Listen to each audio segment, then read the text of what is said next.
big day today, guys.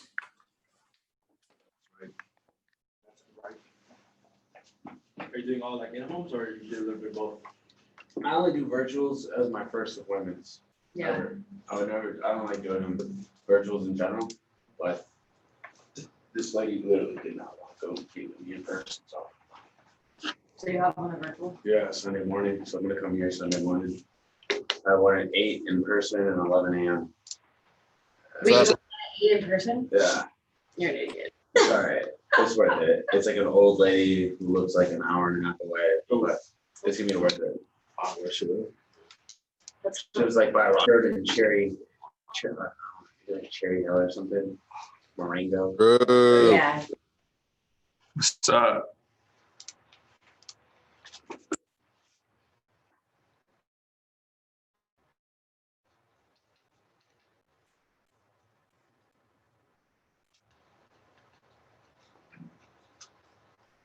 I don't know how to get this to work. Look at that. How about that? That's good. That's good. There we go. Dogs in this U-Haul. It's so dangerous, dude. Especially with that U-Haul truck. Especially with you. Stop here. Is he moving today? Yeah. Apparently. I thought you couldn't be in these unless you were released. Yeah, technically. All right, let's grab home. Where's Marvin?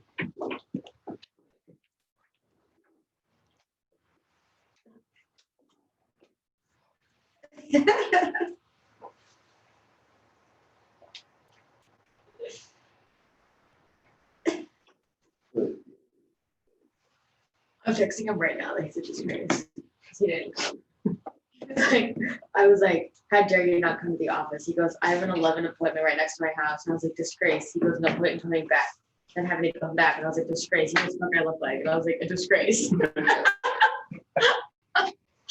he's trying to find a meme. But I'm very funny. Marvin.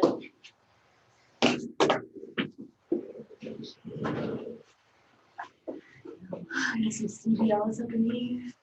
It's all in his hand.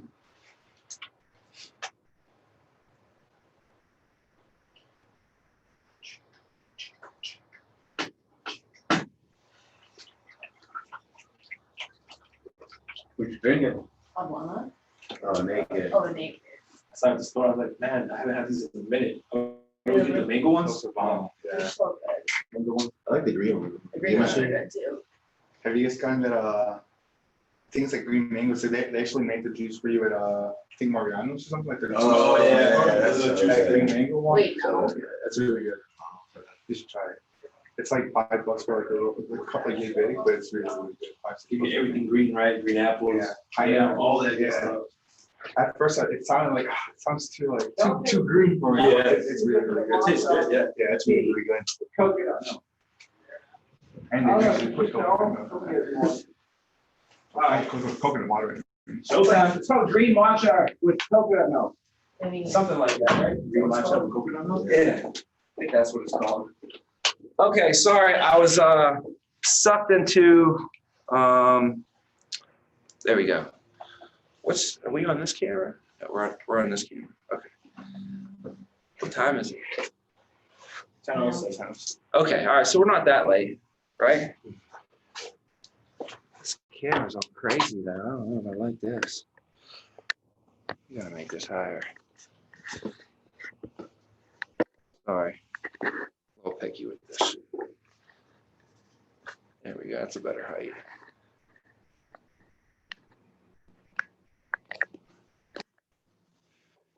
I don't know, it's probably a little bit crooked, huh? We'll roll with this. Is that good? Okay. All right. So before we get into anything, I was going to go over referrals today. Before we go into that, though, I wanted to just see and phone calls too, referrals and phone calls.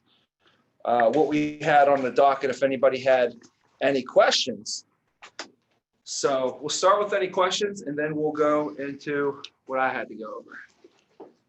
So if you know someone has like a good amount of coverage, like 100,000 plus of coverage already. Yep. And you're going back to see them.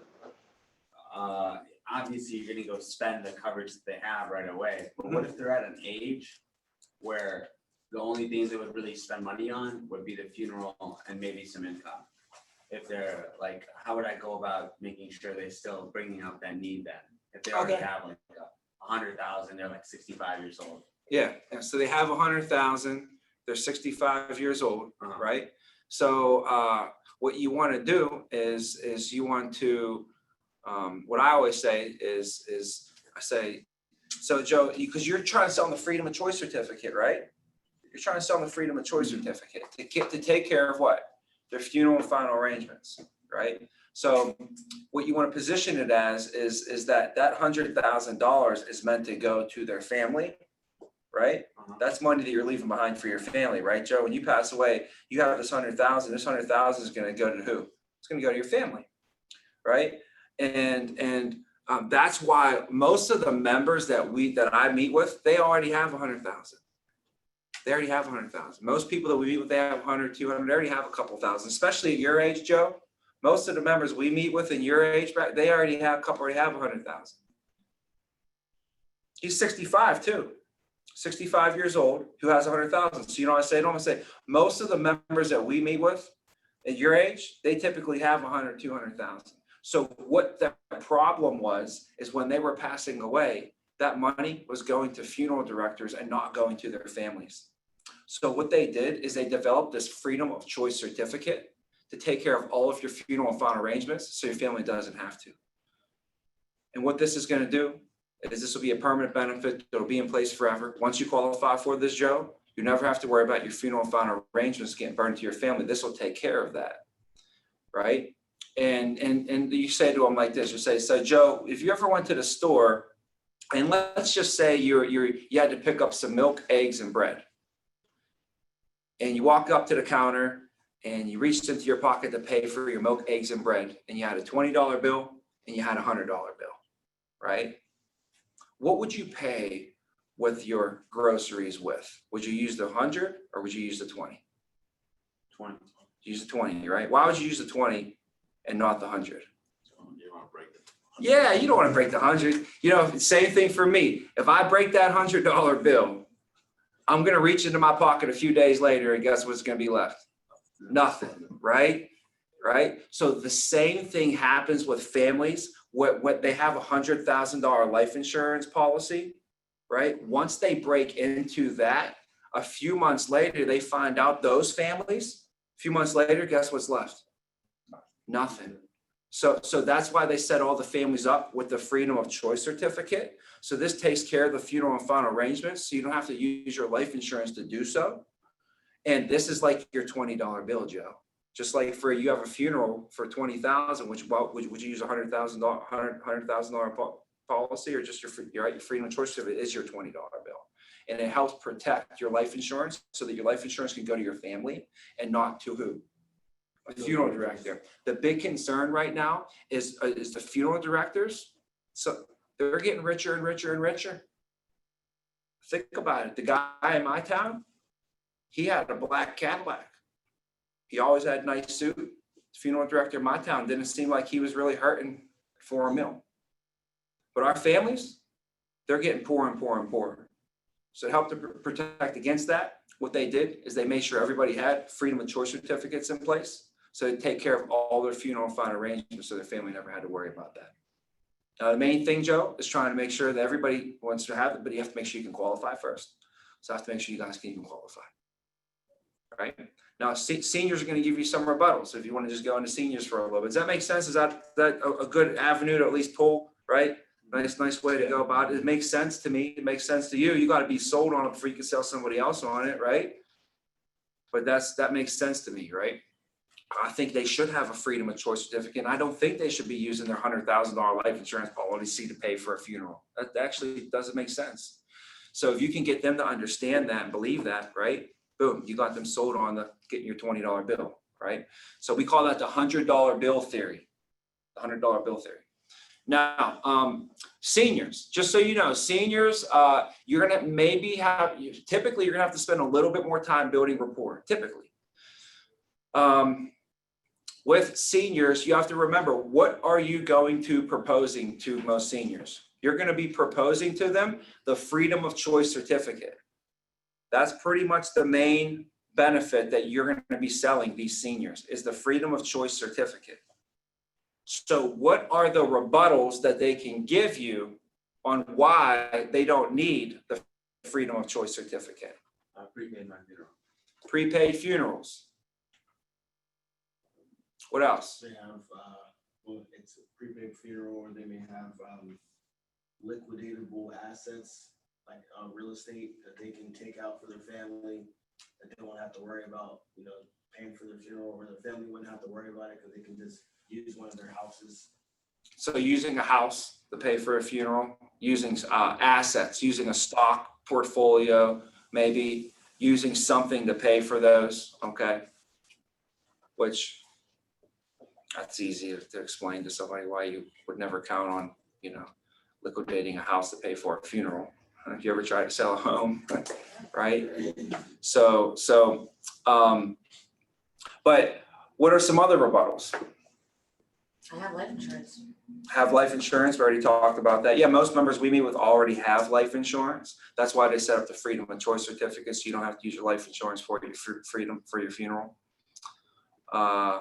So I'm on a strict budget, because I know some get. affordability. Yeah. Some rebuttals would be cremations. Some rebuttals would be saving money. I'll save money. I already have money set aside for it. So I met with the family. Let's go through a couple of these rebuttals. Because the thing is, if you know you're going to meet with a senior, and I know that I have to cause a problem. What's the problem? Funeral and final arrangements. Funeral directors are getting richer and richer and richer. Families are getting poorer and poorer and poorer. So that's the problem. I need to bring that up. I need to explain to them one of the biggest problems and concerns that we're running into right now is funeral and final arrangements. Members are passing away and leaving behind these funeral costs to their members. They're typically having to come out of pocket. Sometimes they got to borrow money. And now what's happening is they're going into debt at one of the worst times of their life, literally after they lost, some situations, their best friend. So what they found is the average cost of a funeral today, Joe and Mary, do you know what the average cost of a funeral today is? They did a study on this. They found the average cost of a funeral today is between 10 and 15,000. And whatever they tell me, I'll say, yeah, it's typically between 10 and 15,000. But the concern is not what the cost of funeral is today, but what the cost of funeral is going to be in the future when people have life expectancy and are expected to pass away. So 20 years from now, the average funeral is projected to be $25,000 to $30,000. They say things typically double every 20 years. So they did another study, and they found that most of the families that were responsible for servicing do not have $20,000 or $30,000 set aside right now. They don't have that set aside right now.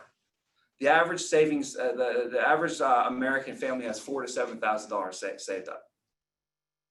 So they found that the average family that we service, that we're responsible for serving, does not have that kind of money set aside. And check this out. If they did, it wasn't set aside for a funeral. So if Joe passes away, Mary is typically depleting all of her savings, or a lot of times going into debt at one of the worst times of her life, right? So what they did and what they found here is, you could add this right in here. So what they found is that, funeral directors, if somebody passes away on a Monday, when do they typically have that funeral? Typically like a Friday, right? And when does the funeral director want paid on that funeral? They decline Friday, exactly. Typically they want half now, half up front, but they'll take the other half within 30 days. Anything not paid within them 30 days, they can legally charge up to 22% interest. So So the problem is, putting together a funeral is a lot. You have 3 days to do this. They say a funeral is like planning a wedding, but the thing you guys plan a wedding, you guys are married, you plan your wedding maybe, you've seen people plan weddings. People plan weddings for 1 or 2 years sometimes to plan a wedding. You got to think about it though. It's a lot to do. You got who's coming, right? You got to get the list together. Who do I got to call? Did I call this person? Where's the food going to come from? What am I wearing? Did we get the flowers, right? Did we get the cards? Did we get the transportation? There's a lot of stuff you got to organize for, but it's good. Everybody's happy. It's a wedding, takes two. But the thing is, when somebody passes away, you have to pretty much do everything that you do for a wedding, but now you have pretty much 3 days to do this. You have to figure out where it's going to be, who you got to call.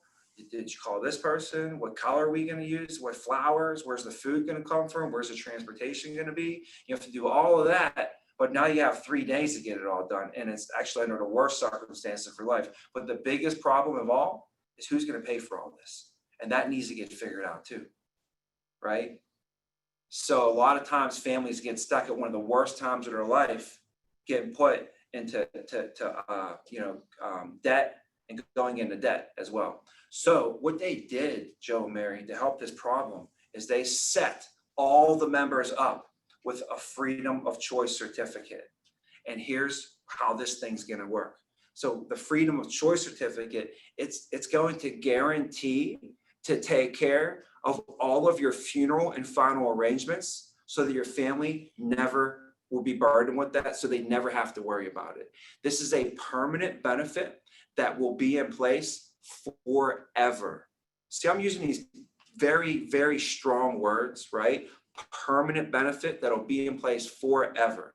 So once you qualify for this, Joe, you'll never have to worry about losing this benefit. So you can quit, you can get fired, you can retire, you could be 99 years old. Nobody can ever take this away from you. Mary, what this way doesn't work for you is whenever Joe does pass away, you and the family simply just take this down to the funeral home, hand this over to the funeral director, and everything will be taken care of right there on the spot. Now, it's called the freedom of choice because this is going to give your family the freedom of choice to use it at any funeral home that you want. This is meant to keep your family in control. So when you walk down to the funeral home, you're going to be in control and be able to negotiate what you want best for your family. Now, remember, Mary, you're going to have $30,000 on your certificate, but remember, you're not going to walk in there saying, hey, I got $30,000. What can I get? Obviously, if you do that, what do you think the funeral director is probably going to end up charging if he knows you have $30,000 on his certificate? He's probably going to charge you $29,999, right? So what you want to do is make sure that you go and negotiate your best price. Okay, you know you have 30, but let's say you're able to negotiate one for 20,000. Well, then in that situation, what if you negotiate for 20, but you have 30? Well, how much is that going to leave left on your certificate for you, Mary? How much? 10, right? I'll make her tell me. It's the most obvious thing ever. And if she couldn't figure that one out, I don't know if I'm going to be able to sell her, right? That's like my gauge to see if they're really like. If you had 30, but you negotiated 10, how much is going to be left on there? And she'll say 10. I'll say exactly. That $10,000 gets paid directly back to you and your family tax-free to wrap up all those other costs that typically get left behind. Remember, Mary, as we mentioned before, they call this your funeral and final arrangements, right? So they made sure that the certificate allows the family to not only just take care of the funeral, but you also should have some funds left behind to help out with those additional final arrangements that always get left behind as well. Does that make sense, Joe? Yeah. Does that make sense, Mary? Can you guys see how important it was for them to make sure that all the members had this in place and why everybody's taking advantage of this? Right. So that's the way you kind of pitch the freedom of choice there.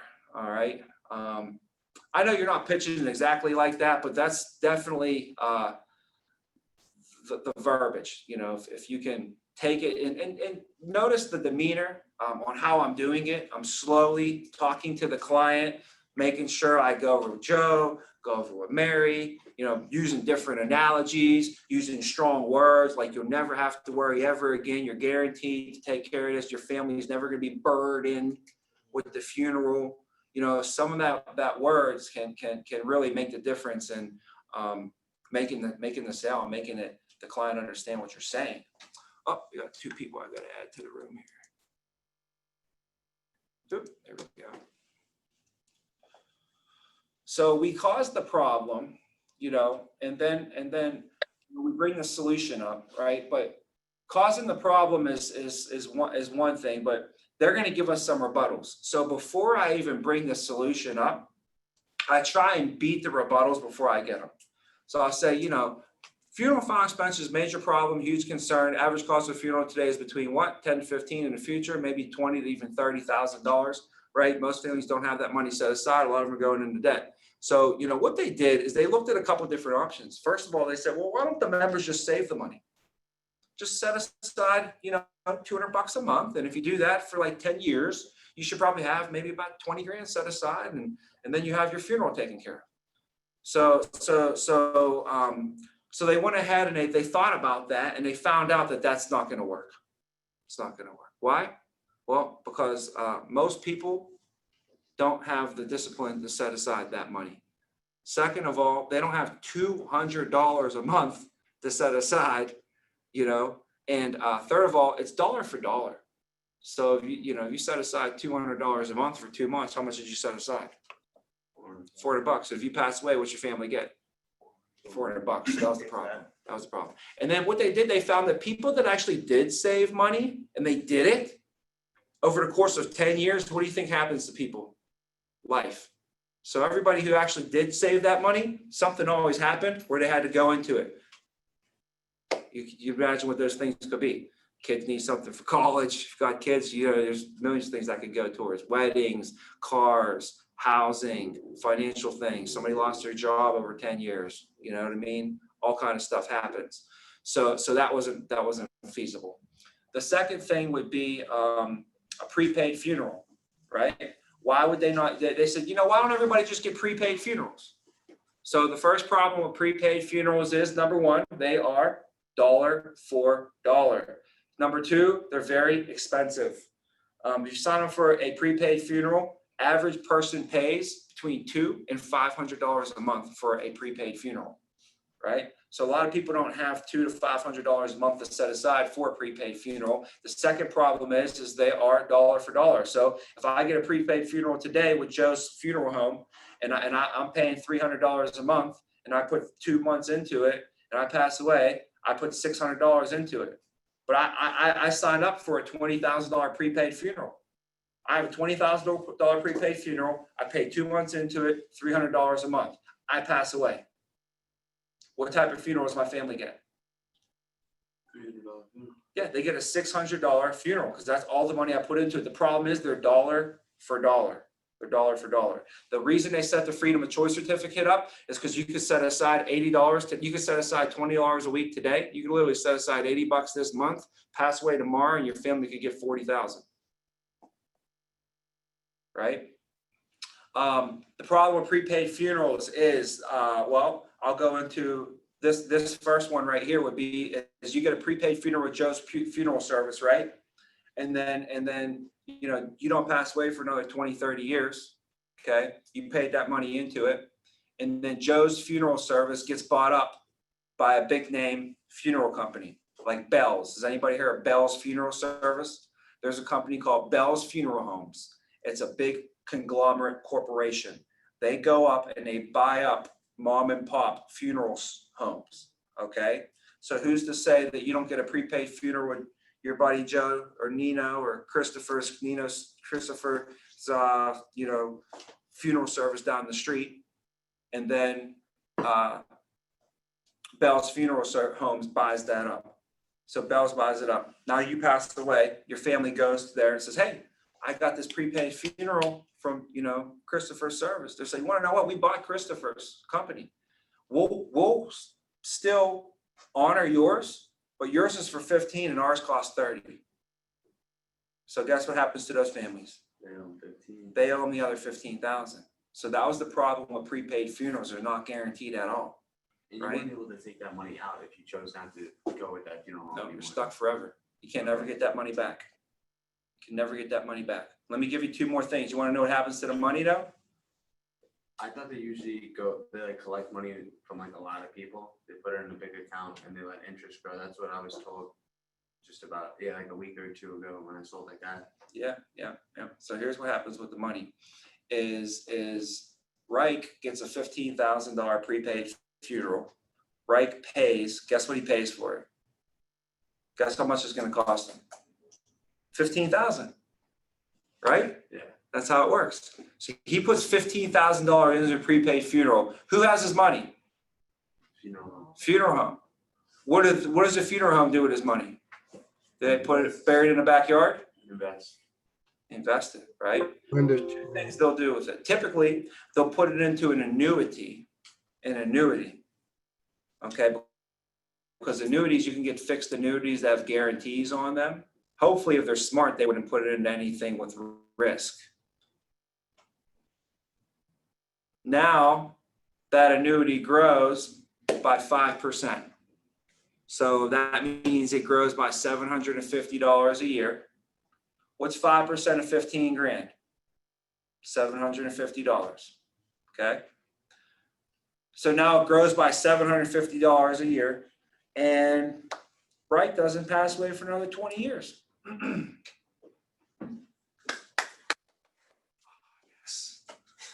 This is it right here.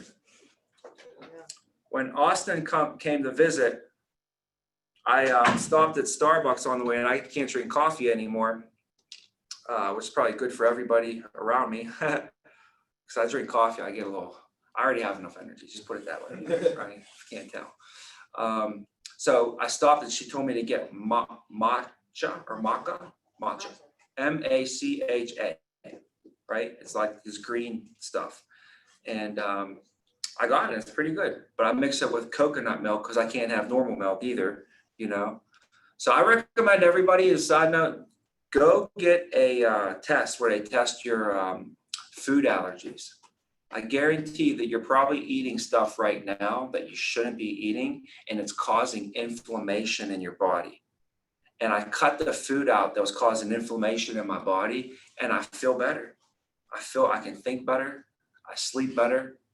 Inflammation is like irritation that you don't even realize is there until it's gone. Isn't that crazy? You're right now. Your body is being irritated right now. You don't even realize it, but it is. And then when it's gone, you're like, wow, I didn't even realize that was even there. I'm telling you, it's wild. It's so wild. So if you get tested for your allergies, whatever you find out what you're allergic to, and you just stop eating that stuff. How silly was it? I was drinking coffee every day and I was allergic to it. Every morning, I'm not allowed to eat egg white or egg yolk. Not allowed to drink milk, no sugar, no coffee, no hazelnut, no almonds, right? No bread. My morning consisted of every morning, I would fry up 2 eggs over easy, throw it on some toast, some whole wheat toast. That was my protein. That was my carbs. And I'd eat some sugar. I'd eat berries, like blueberries or strawberries or orange juice or something like that. And I'd get a coffee and I put cream in my coffee with sugar, sometimes hazelnut cream, which I'm allergic to hazelnut. So imagine that. And then my snack in the morning was always almonds to get some natural fats in me, because they said almonds were good nuts. Like that was nuts what I was doing. So now I switched it up. Now I eat pistachios and cashews, and I go to coconut milk and I see the big difference. I don't drink coffee anymore and I have more energy. I swear. How wild is that, right? So I think this is healthy. Right? But you need these to close, right? Remember, when you're sitting, make sure you guys have a Starbucks in your hand, even if it's empty. On the camera, they can't tell. Literally, they can't. You can borrow this when I'm done if you guys want. They can't tell. Because just remember, just say, hey, just joke. For you guys to protect your family is basically just about $67 a month, about $17 a week, less than the cable bill, less than the cell phone bill. As a matter of fact, I don't even know if you can go to Starbucks for $67 a month. Joe and Mary, if you can go to Starbucks for $67 a month or less, you let me know your trick, right? Imagine if you went there every day and got just a coffee for yourself. I think a small coffee is like $2.50, right? Yeah. You know, you can't even get that. So if you have that, that'll help. So here's the other thing about this. So we didn't even talk about, I stopped because the coffee came, but $750 is what the interest is what they're gonna earn on whose money? How many years do you think they're gonna have that? 10 years before he passes? There's 7,500. Another 10 years will be what? 15 grand, right?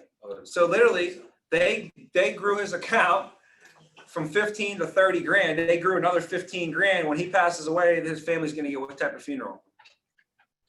A $15,000 prepaid funeral. Does that make sense? For real. Now, do you ever, you know, you can prepay your life insurance up front? Yeah, life paid up, right?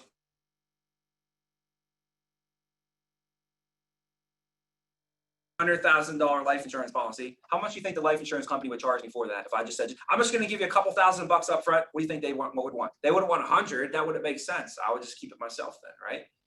Is that like cash value? 50 maybe 30. It depends, right? But the point is I can pay $30,000 to the company now, never pay another nickel again, and they'll give me a guaranteed like $100,000 death benefit, right?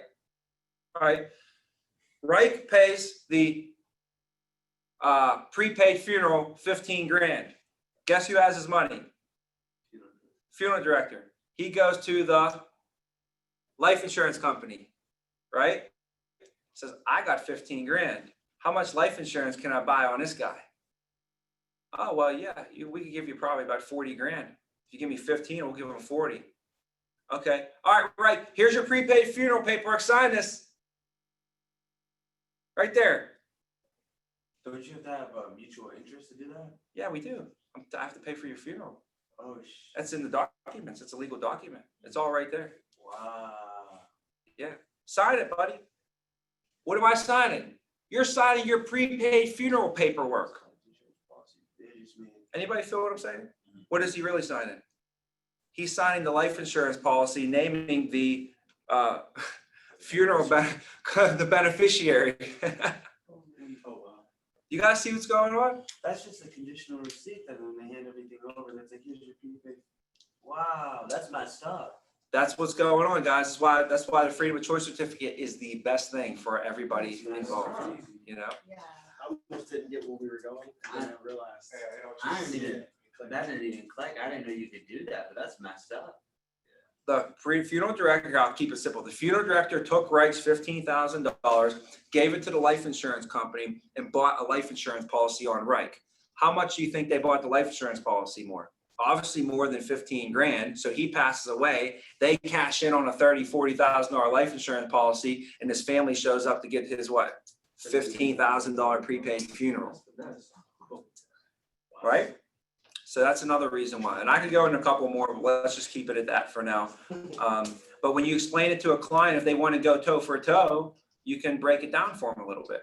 Now let's take into consideration the gentleman that I met with who had money set aside. He said, I don't need this freedom of choice certificate. I already got money set aside. I saved up my money. I said, oh, what do you got set aside? He said, I got about, I think it was like 30,000. I'm trying to sell him a $30,000 policy. He's like, I got 30,000. I said, okay. I said, well, why would you want to use that for your funeral? I was like, why don't you give that to your family? I said, watch this. I said, for you, this is why they set the freedom of choice certificate up, so that you don't have to give your money to the funeral director, and you can give your money to the family. So here's what we're going to do. Joe, you're going to take that 30,000, right? And where do you have it at right now? Sitting at the bank. I'll say, okay, let's put into investment, put into a CD, call your bank, get a CD, tell them you want, get something for 5%. and this is back in day, you have to find, just use 5% for now, just for, so you get 5% on this. What's 5% of 30 grand? $1,500, right? $1,500. So each year you're going to make $1,500 off of this. You're going to put it in, you're going to make 5% a year, you're going to make $1,500 off of this, right? Okay. Well, $1,500 is a year is how much a month?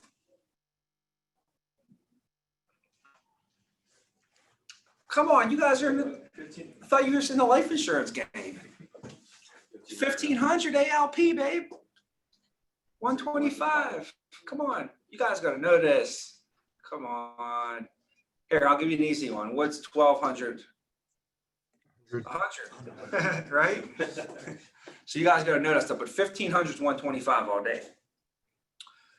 So, so that's 125 a month. So I said to him, I said, so what we'll do is we'll set you up with this $30,000 freedom of choice certificate to take care of all of your funeral and final arrangements. And then when you pass away, your family's going to have this $30,000 freedom of choice certificate to take care of your funeral. And they're going to have this $30,000 is going to go to them. Okay. And this freedom of choice certificate costs about $125 a month. Okay. And the 120, and you're going to get $125 a month from this over here. You're going to make $1,500 in interest, which is $125 a month. So this is going to pay for that. And now if you pass away tomorrow, what does your family get? 60,000. Full amount, yeah. 60,000. Before you met me, if you passed away, what's your family got? 30,000. After you meet me, you pass away tomorrow, what's your family got? 60. Did I just show you how to double your money overnight? Yeah. And what did it cost you? Cost you nothing. It didn't cost you nothing. Last time I checked, you can still buy the same milk, eggs, and bread every week like you want. Go party like a rock star. I didn't touch your cash flow at all. They can't even tell me I can't afford it. That's out the window. Can't afford it. What do you mean you can't afford it? What do you mean you can't afford it? It's not coming out of your bank. It's not coming out of your cash flow. I'm not taking any cheese out of your macaroni. That's a good one for him. You want to joke around? Like, come on, bro. I know this ain't gonna take no cheese out of your macaroni, right? You guys with me? I love it when somebody says, "I got money. I'm gonna pay for my funeral." I'm like, well, why would you do that? I'll get you the funeral taken care of for free, and get your money in your family's pocket. How about that? They love me. Reuben, his name was Reuben. He lived in Aliquippa. Is that in PA? Yep, I am. So that's when you have people, when they have money, if they say they want to pay for it, you just show them how to flip it like that. Does that make sense? Can you guys, use that? That's good. Yeah. So what are the other rebuttals? Oh, cremations. Basically you just want to let I know in funerals it might cost me 20 grand, but I'm not getting a funeral. I'm just going to get a cremation. It's going to be a lot cheaper, right? Anybody ever tell you that? Yeah. So what they did is they said, because funeral and final arrangements are such a concern, they said, well, why doesn't everybody just get cremations? Let's look into that. So they looked into cremations and they pulled funeral directors, right? And they found that most funeral directors, they're saying that, not most, but they pulled funeral directors, and they found what they found is that cremations these days are actually becoming a lot more popular. And I think they said that like 87% of, let me go back. Don't use 87%. I think they said that within a few years, or they say even right now, it seems like back in the day, that's what you want to say here. It says what they said back in the day, about 1 out of 10 people really wanted to get a cremation. Wasn't as popular. But now today, they say that it's almost every other person is now getting cremated. So what they found is that because cremations are becoming more popular, just like supply and demand, Joe, what typically happens to the cost of things as they become more popular? That's right. The cost typically goes up. So now here's when you hit them with it. 87% of funeral directors polled said within the next 10 to 20 years, the average cost of a funeral and the average cost of a cremation are going to be pretty much the same. So that's why they didn't recommend everybody to just get cremations and do that. And that's why they set you up with the freedom of choice certificate, because if they still want to get cremated, that's what the freedom of choice certificate is for. This takes care of both. So you might get hit with someone who wants to say that to you.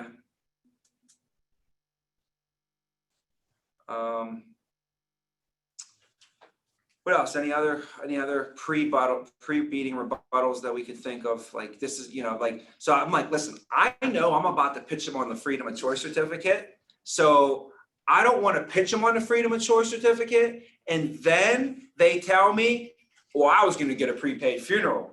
And then I got to be like, oh, well, let me tell you why you don't want to get a prepaid funeral. And then it looks like I'm rebuttaling them because I want to sell them, right?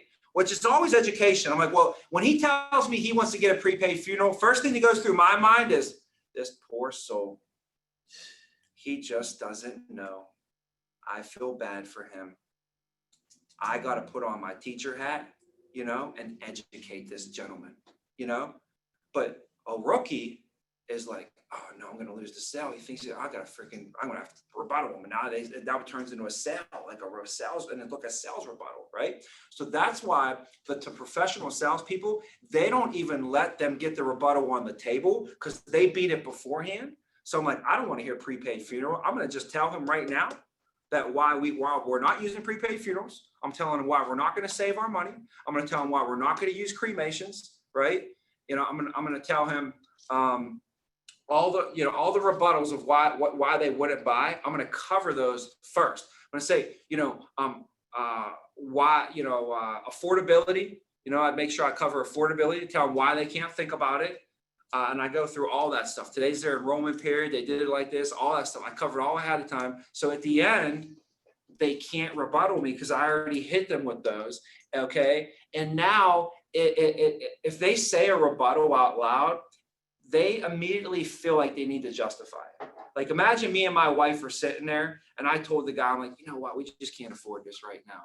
I literally just said that out loud to the universe and my wife was sitting there, right? I'm going to feel the need to prove to this person what I said was true. So now I'm going to be in like, I tell them I can't afford this, right? Can't afford it. I can't. And I'm going to be thinking how I can't afford this. Plus I'm like, I just told them I can't afford it. So I'm not going to like buy it now because my wife is sitting right there. I'm going to look like a little pushover. You know what I'm saying? We get back in the car. I'm like, see, babe, I handled it. You know what I'm saying? Like, I don't want to be, I'm telling you, you don't want the rebuttals to even come out because when the rebuttal comes out, then they feel like now they have to like defend that rebuttal. So if you can get the rebuttals handled before they ever come out, which might take a longer presentation, you know what I'm saying? You're like, so before you bring up that solution, you got to go over all the reasons of why they didn't do all these other things. Then you bring that up. Now, what's better about it though? Check this out. If he does say, well, I want to get a prepaid funeral, and you already went over it with him, right? And your job is so easy. It's so easy. All you got to do is go like this. You say, oh yeah, I understand where you're at. But if you could remember how we went over the prepaid funerals and how they were actually going to try and have everybody use prepaid funerals, but they found that was probably one of the worst ideas to do because it's really not reliable or guaranteed. Well, let me go over that one more time with you to make sure you understand where we're at. And now I'm not rebuttaling him. I'm basically just bringing back up where I already educated him on that. So it's way different than, for instance, I go over the cremation with him or why we not use cremations. And then at the end, he tells me, well, I was going to use a cremation. Well, I can just go back to that. The second thing is this. I don't go over it. I just say, hey, big problem, funeral and final arrangements. Bigger solution, freedom of choice certificate. Oh, sounds good, but you know what? I don't really need to spend all this money now on this. I mean, I'm just gonna get a cremation. I'm like, oh, well, let me tell you why. And now I have to circle back around and try and beat that rebuttal after the fact. It makes it so much harder. And it makes you look less professional, kind of, you know, more like a salesperson. Same thing with universal policies. You know, if you got an inkling, they got a universal policy, I would just educate them on it. Let me just explain to you, there's a couple policies out there. One of them is called a flexible premium adjustable life. It's a universal policy typically. Let me just tell you about these ones real quick, and I'll take 3 minutes and tell them about that.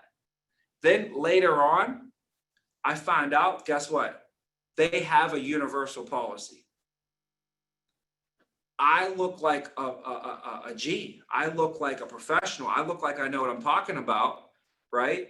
And rather than this, I find out they have a universal policy, right? Then I educate them on the universal policy, which basically is showing them how bad they are. It looks like I'm trying to beat it up after the fact. If you can go over a universal policy, tell them how bad it is, then you find out they have the universal policy, like, wow, he really knows what he's talking about, you know? So it's the same idea. You want to try and do it beforehand rather than after, you know, especially with the freedom of choice certificate, especially with seniors, right? Would you say you do your, you bring up all of these problems with different types of life insurance policies and cremations and paid up options? Do you bring that up before the mandatory read-off letter or after? Yeah, you can bring it up before. Like right before it? Yeah, like when you're educating them on, you know, right? So remember, after you go over to no cost benefits, what do we do next? We typically go over the difference between whole life and term, right? And then also at that point, you know, sometimes you can pull up the list of concerns, right? So I might go over the whole life and term. The big concern for them is going to be free funeral and final arrangements. And here's what they found would be, you know, some of the solutions that they were trying to go through, saving money, this, that, another. And then what they found were the best was this, right? So it would be no cost benefits, the difference between whole life and term, you know, and I'd say one of the biggest problems and concerns we're running into right now, funeral and final arrangements. Here's the problems. People are passing away. Average cost is this, it's going up. People don't have that money in savings, causes that problem. And then after we cause the problem with funeral and final arrangements, I said, so what they did, they looked at a couple different ways to help with this problem, you know, and cremations on here or that's right. So they looked at all these different situations and they found really at the end the best solution for everybody, and they set everybody up was this. And you pull that out and, you know, sell the shit out of that thing. Just like I went over, you know, really go into it, take your time with it, you know, go over with Joe, go over with Mary. I think the key is taking your time with it. It's the first time they've ever seen it. And a lot of times, you know, even for me, I still don't though, but I think sometimes people feel like they've said it 100 times. So you feel like the client like already knows what you're talking about kind of. And the worst thing that you can do is assume that they know what you're talking about. Really, if I could give you one of the best pieces of advice for the rest of your life, in communicating with people, assume they do not know what you're talking about anything, literally about anything. You can lose a lot. I mean, I messed up a lot. I swear. This is probably just one of the biggest things I can tell you is I'm just communicating with even my wife, you know, like I assumed my wife knew what I was talking about, right? And she didn't know what I was talking about. So when it came down to the actual thing going on, I'm like, what do you mean? You didn't pick it up? She's like, what do you mean pick it up? Like, I said, you pick it up. You said, sure. And what else? And I never checked on it. I wasn't thorough in my communications. And I can tell you that's happened multiple times, be assuming something. I should have assumed the opposite. I should have assumed like, she probably doesn't even know what I'm talking about. You know, let me go up there and tell her like, no, when I said to pick it up, I mean, you're going to go to the store on Tuesday at 10 o'clock, right? Does that make more sense? You can do that? Like, you know, it's just assuming the opposite, guys. With the clients, especially when you're explaining things to them, you can't sort of over explain things. You really can't. freedom of choice certificate, you know, it's not even selling it, it's explaining it to the client. I think the benefits themselves are pretty much that. You know, you shouldn't have to excel these benefits. You know, if you're in there like really selling the stuff like, oh, you really need this is the greatest thing in the world. I'm telling you, you're really gonna love this one. Like that's too much fluff. You don't need to add none of that to your presentation at all. You know, and I would never say anything like that. Because I'm so confident in what we have, you know, that I feel like that if you just explain to them what it is and what it does for them, but what it's doing for everybody else too. I use a lot of third person selling, you know, and I always talk about, you know, what's going on with all the members, you know, how it's helping all the members and I tie them into it. So if you just explain to them how this is currently helping a lot of members, how it has helped a lot of members through stories, you know, and having stories for certain situations will help you sell certain things. So like, I didn't add that in today, but when I talk to the client, say, now, Joe, you know that if the funeral is laid out on a Friday, when does the funeral director want that money? Well, they want it Friday. They always say, it's a loaded question. You say, Joe, if the funeral is Friday, when's the funeral director want that money? And the client's always like, well, Friday, you know, and you're always like, yeah, exactly, Friday. Now, what they'll do though, Joe and Mary, is they'll say you can pay half up front and then the other half is due within 30 days. Anything not paid within 30 days, they can legally charge you up to 22% interest. So that's a way for you to educate the client right there too and show them you know what you're talking about. But what I would add in there is just that I know personally, because after my Nanu passed away, my dad, it took him 4 years to pay off the funeral for my Nanu passed away, right? And that's nothing that you want to set up for anybody. So, you know, personal story. So we had a policy holder. This is if you want to sell accidental to somebody. This is how you can sell through stories, okay? So you're sitting with a client today and you want to add some accidental coverage to their policy, okay? And the client's, you know, is giving you some pushback about it, right? I met with a guy who needed like $30,000 of coverage, right? So we got him 30,000, and I said, you know what I'm going to do? Steve and Alice, you got a question maybe? Yeah, I was just going to ask if you could like real quickly show us how you beat up Universal, like the best verbiage for that. But I mean, yeah, you want to go into some Universal stuff, huh? Yeah, but you can continue what you're going through for us if we got some time. Okay. It's about to be 11. You know what? I think I did that the other day on a different video. I might be able to even send you. But what I was going to go over real quick is the ADB, how to just add that off of a story, just a simple story, right? So I said, Joe, you know, we had a member who passed away. He had $30,000 of whole life coverage with our company. And he was basically working in a sewer. He fell down, bumped his head, breathed in some fumes, passed away. He was in his early 30s. He had a wife, 2 kids, and our company immediately paid that $30,000 out to him, right? But my question was why did he only have 30,000? And if he's in his 30s, why does he not have any accidental coverage? The chances are, if somebody passing away before they retire, the majority of people who pass away before they retire due to an accident more than any other cost. So, you know, for an extra $4 a month, he could have had $50,000 of accidental benefit, and his family would have got $80,000 versus $30,000. Big difference for a wife and a single mom with 2 kids, right? Who was really raised on one income. So my question is, what was the agent thinking? What was the agent thinking? Why would you sign someone up in their 30s for just $30,000 a whole life and that's it? So from that point forward, I don't let it happen.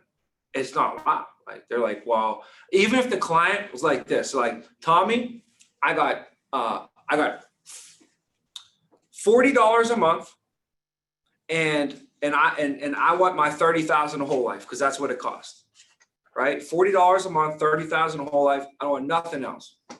I say, okay, well, you know, you're in your 30s. We need to get you some accidental as well. Okay, so what we'll do is we'll just add on we could do $4, will get you your 50,000. I'd recommend to at least do the 100,000 and get you eight. It'll be $8 a month. So it's going to cost you $48 a month. Okay. But when you pass away now, your family's going to receive $130,000, just an extra $2 a week to get you to pretty much triple, quadruple your life insurance. Right. He goes like this. He goes, no, can't afford it. Don't want it. Just give me my 30. I'm good. I said, all right, well, we have to, how about this? I'll try to reduce them down, get them to $44. Nope, I can't. $40 is it, Tommy. All right, if $40 is your limit, then what we're going to do, okay, is I'm going to give you $36 of whole life coverage, and you're getting $4 of accidental coverage. So you're not going to get 30,000 whole life. You're going to have 26,000 whole life or 27,000 whole life. And you're going to pay $36 a month for that. Okay. And you're going to get $4 a month of $50,000 ADB. And now you're going to have $77,000 when you pass away of an accident for your wife and 2 kids. Right. So like if it push came to shove, I would make them reduce the whole life, add the accidental, because I know it's better for that person. That $4 is going to go a lot further that on the ADB side than it is for the whole life side, way further,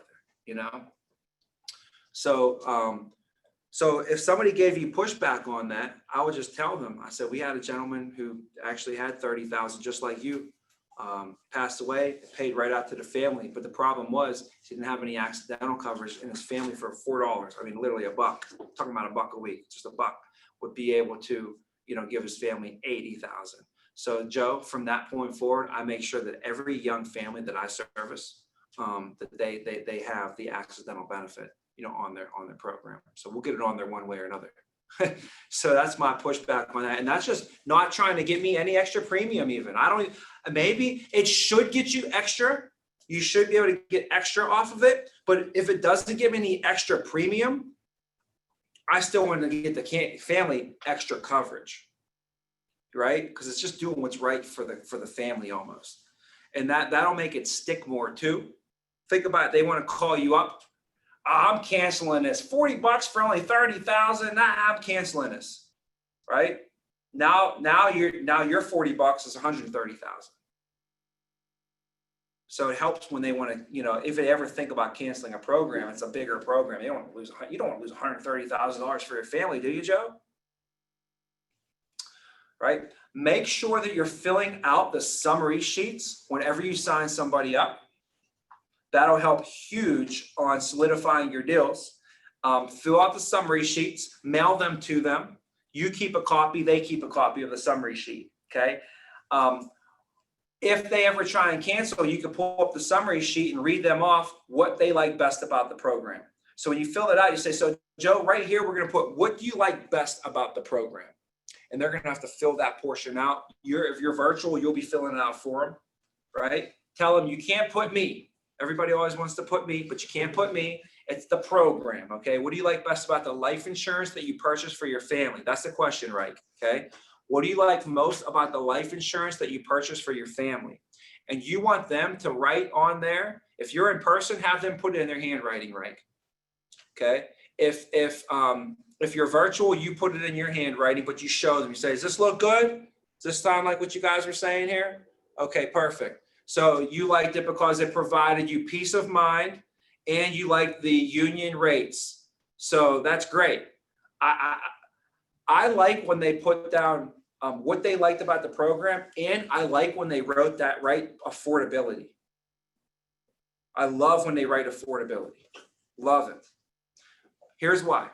Okay. If anybody ever tries to cancel on you, all you do is you pull up the summary sheet and you say, let's go over your coverage just to make sure you know what you have. And then you go down to the bottom and it says what you like best about the program. Say, Joe, let's go back over it. Remember, I know you want to cancel, but remember, the thing you liked most about it was that it was affordable and that it protected your family. Those are the 2 things you like most. So I know you said like you can't afford it. Maybe you wanted to go a little bit high in premium, but the one thing you liked most was that it was affordable. So for them to call you and want to cancel because they can't afford it, you have right there where they wrote down that they love the fact that it's affordable. So that helps your case, you know? And it reminds them of why they bought it. Well, why would you want to cancel? This is your life insurance for your family. Look, this is what you said you like most about it. But if they put me, it's hard. They're like, why you want to cancel? Don't you like me? Right? That's kind of hard. So you want to put that in there, and that'll help with solidifying. It'll help with if they ever do want to cancel, you just pull that right back up, you know? So just get good at those. And yeah, universals, probably not gonna be able to go into that today just for time purposes. That is a good, I'd say 15 minutes if I want to go over it the right way, you know, on that. I wish I had a video I could just shoot right into the group right now, but it'd be hard for me to find. So other than that, we covered a lot today, guys. We covered a lot. We went into seniors. We went into basically pitching that freedom of choice certificate, which I think all of us can get better at. All of us, we got to really work on that freedom of choice certificate script and that pitch. If you have a rate book, a freedom of choice certificate, and a pen and paper, you can sell anybody, right? Maybe if you want to, you can have the internet now, you can pull it up on your phone, but if you want to, you can have a funeral inflation chart and a life expectancy. And that's it. I could walk by anybody on the street. I say, Joe, let me, one of the big concerns right now is funeral and final arrangements. What do you know about funeral and final arrangements, Joe? He's like, well, not much. I'm like, well, here, I could tell you something. Let me show you something here, right? Big cost today is 10 to 15. It's going to go to 20. Here's a big problem with funerals, right? Now for you, you're how old? 30, 40, 50? Okay, you're 50? Good. You're going to live to be what? Let me show you on this chart here. 50-year-olds are actually projected to live to be 87 years old. How about that? Well, 87, that's how many years from now? 37 years, right? Well, okay. Well, we talked about the funerals being about 10 to 15 today. If you look at this chart right here, 30 years from now, funerals are going to be around, looks like $37,000, right? So most families we with don't have that set aside. And what's happening is when they pass away, their families are getting burdened with all that money, right? And they're going into debt, borrowing money. So what we do, we set everybody up with these freedom of choice certificates. This takes care of everybody's funeral and final arrangements. Let me show you how this thing works. And then I go into the pitch and just, I make it sound like the best thing since sliced bread, right? I just pitched you the freedom of choice pitch right there. That's how you do it, like that. We could just literally just walk down the street and probably I could give 10 pitches today, just walking through the mall. Hey, you got a quick second, bro? Let me show you on this. This will be it. Give me a call later. Talk to you later. All right, peace. I walk through the mall and it has 15, freedom of choice certificate pitches. Get me on camera. I'll go do it. And we'll see how many we can sell for real, straight up. Yeah. I need somebody to follow me around. I'll drink one of these, give me a little bit of energy. You know what I'm saying? And I'll just be talking about funeral and final arrangements. Another thing, I'll say, hey, I got a question for you. And you got a quick second? Okay, I'm writing a book right now, and I want to know what people think about residual income. What do you know about residual income? Oh, I've heard about it before, but I have no idea what it is. You heard about it? Where'd you hear about it? Who's the first person? Someone with life insurance kind of taught me, but I just didn't have. You heard about it through the life insurance industry. Yeah, Now that's interesting. I had things to do. What's your definition of residual income? He said something about like you make money later on as the longer you work. He mentioned something like Yeah, that. yeah. I want to go around and I want to ask people what their education is on residual income, and I want to get the consensus of people heard of it, what they know about it, what's their definition of it. If you wanted to get into the residual income right now, what would you go to get residual income? I want to start asking people questions, right? And then make a little like YouTube like thing with it, and that'll give us more interest in the business, because that's pretty much the number one reason why people get into the industry, and especially should be with this company's for the residual income. So one thing I always tell everybody is the only way you don't get residual income is if you quit. So like if somebody ever wanted to quit, my first conversation with them is just so you know, if you quit, you're never going to get residual income. Just so you know that, right? Just make sure I remind everybody of that, because that's but isn't that the reason why you're here? Right?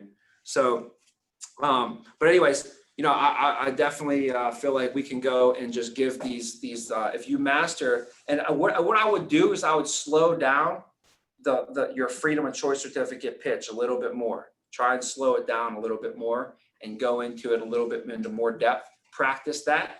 And I think I actually have a video on the Arias University of me doing the freedom of choice like I just did it here. Well, plus this thing's recorded. So, I mean, if you thought that was a pretty good little rendition of it, you could find this video when we put it on YouTube in like a week or so. And then you can watch that over and over too, you know. Practice it with your friends too. Can't ever know your freedom of choice certificate good enough, right?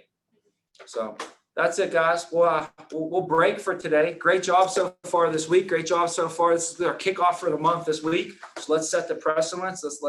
Let's get off to a good start here. And we have the most amount of appointments that we've ever had over a weekend. So I'm really, really excited about that. Right. But don't just think it's going to be layups because you did. Like what happened is I'll make a good phone session and then I'll just expect tons of like stuff to just fall into my lap. Don't forget, it's still going to be a 12-round bout out there. You know, we still got to go out there and give it all we got and scratch and claw and, you know, and still make it happen, you know. And then with this momentum that we got, if you do it right, sometimes people will get a bunch of momentum, set up a big weekend, right? And they'll just run that weekend so hard and they won't focus on the next week and they're back to square one. Now they got to get that momentum going again.